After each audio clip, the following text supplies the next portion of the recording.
Fala turma, sejam bem-vindos a mais um vídeo aqui do Glória e Tradição. Aqui quem nos fala sou o Felipe, ainda aqui na arena, né? Estamos aqui esperando aqui o finalzinho aqui da manutenção, das coisas acontecendo aqui na arena, para falar aqui um pouquinho desse jogo, né? Dessa vitória do Fortaleza, vitória que, porra, não precisava ser tão emocionante assim, né? Vamos falar dessa forma, porque o Fortaleza, ele consegue vencer na estreia da Copa do Nordeste, mas um jogo muito tenso, né? Um jogo onde o Fortaleza passou por muitas provações, vamos falar assim. A gente sabe que o Fortaleza entrou em campo com um time que a gente nem pode considerar titular, talvez, né? Lucero, por exemplo, não começou jogando, Pikachu não estava jogando também, a gente também teve uma linha de defesa alternativa, vamos dizer assim, né?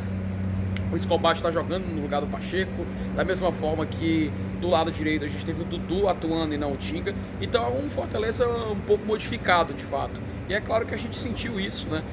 O Fortaleza é um time que se reforçou muito bem na temporada, a gente tem um elenco robusto, podemos dizer dessa forma, mas sentiu, o time sentiu a pressão, o time do América treinado pelo Marquinhos Santos, treinador que, pô, teve uma história aqui no Fortaleza em 2016, depois treinou o nosso rival ali em 2022, e é claro que a gente passou por uma experiência que o Fortaleza fez muitos times passarem em 2016, né? Um exemplo foi o Flamengo aqui nessa mesma Arena Castelão. O Fortaleza vence por 2-1, dando um pouco a bola para o adversário, e hoje foi o que o América fez. E o América consegue fazer 1-0, inclusive, com esse tipo de futebol, né? Um futebol que acaba irritando o Gustavo Henrique, o atacante do América, praticamente deu uma dor de cabeça gigante para os jogadores do Fortaleza, e a gente passou por essa pressãozinha aí que a torcida vaiando alguns atletas depois desse momento. É claro que a gente sabe que é início de temporada, mas, pô, é necessário a gente tecer algumas críticas sim, em relação à postura de alguns jogadores. A Fortaleza estava muito lento no começo do jogo. A Fortaleza estava praticamente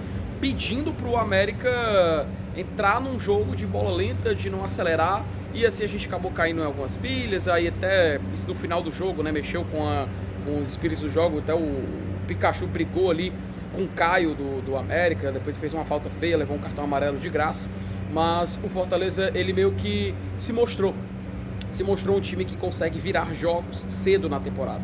Isso é importante, a gente lembra que em 2023, né, a gente demorou muito só contra o América, né, outro América, o Mineiro, que o Fortaleza consegue virar um jogo, e hoje ele conseguiu mostrar para a torcida que em situações adversas é possível reverter o placar. É claro, fazendo um gol de pênalti, fazendo um gol de falta onde a bola desviou, mas no final das contas o Fortaleza ele sai bem, e ele sai, podemos dizer que revigorado, talvez, eu não sei se essa é a palavra ideal, mas a gente mostrou que consegue competir em situações difíceis como essa. Acho que alguns jogadores que a gente pode destacar e deixar bem claro, eu acho que o Tite, da linha de defesa, é um que mais uma vez sobrepõe. Pô, o Tite é um cara diferenciado, ele tem 35 anos, 36 já vai fazer por agora, na reta final da carreira, corre demais, corre como um garoto, consegue marcar muito bem, aparecer em situações de jogo onde a gente considerava improváveis. Então acho que o Tite é um dos caras que conseguem se sair. Eu gostei do Pochettino, apesar de muita gente não ter sido muito agradado pelo futebol dele, né? Mas eu gostei do futebol do Pochettino hoje. Acho que cabia o Cauã. Eu acho que o Cauã poderia ter entrado, poderia ter ajudado bastante o Fortaleza no andamento da partida. Mas é claro que, pô, era um jogo um tanto quanto complicado, né? No estreia a gente sabe que sempre é difícil, Fortaleza na estreia do Cearense também passou por isso, mas então a gente maneira um pouco nisso aí, mas não significa que devemos aceitar também sem reclamar. Do ataque, pô, o Pedro Rocha eu acho que acabou deixando muito a desejar, né? O Pedro Rocha que voltou de uma lesão, a gente sabe que é um jogador importantíssimo, é um jogador que tem uma história muito bacana de superação, mas até o momento tá deixando a desejar. Eu esperava mais o Pedro Rocha até esse momento.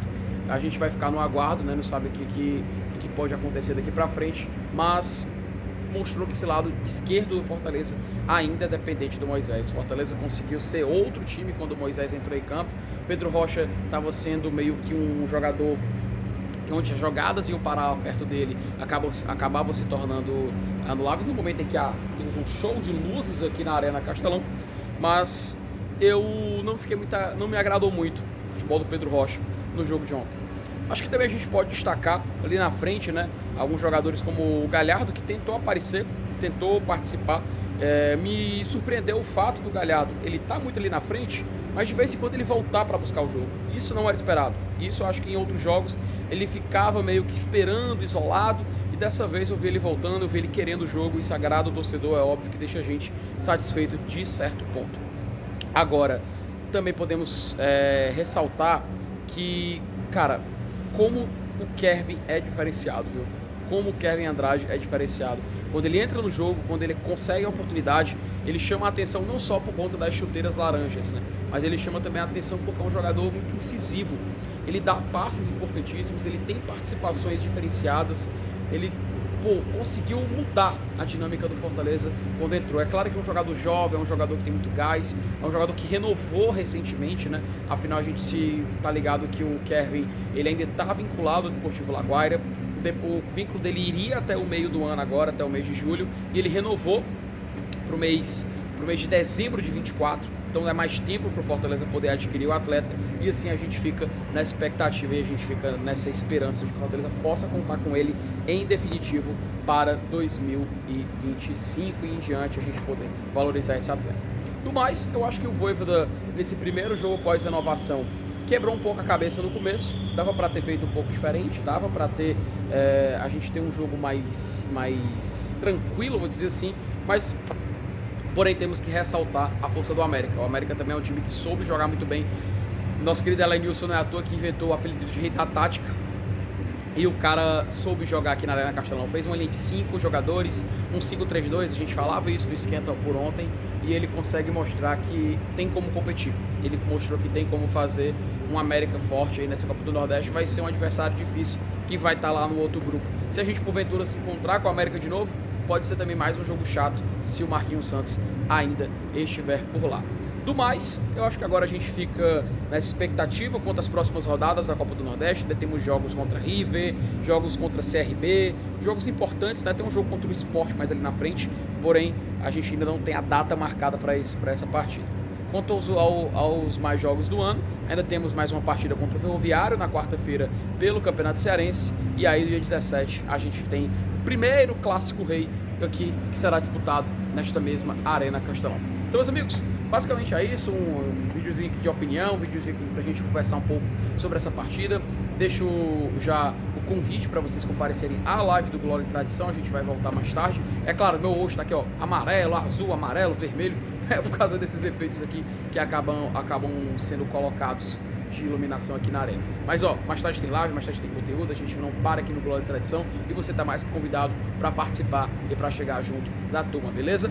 Lembrando, a gente vai trazer também conteúdos das outros jogos da Copa do Nordeste, tá? Porque o Fortaleza vencendo, foi o primeiro jogo do seu grupo, é o líder. Mas a gente vai descobrir aí o que vai acontecer no andamento do campeonato, tá bom? Então tamo junto, galera. Um abraço a todos. Valeu, até mais. Encontro vocês depois na live do GT. Valeu!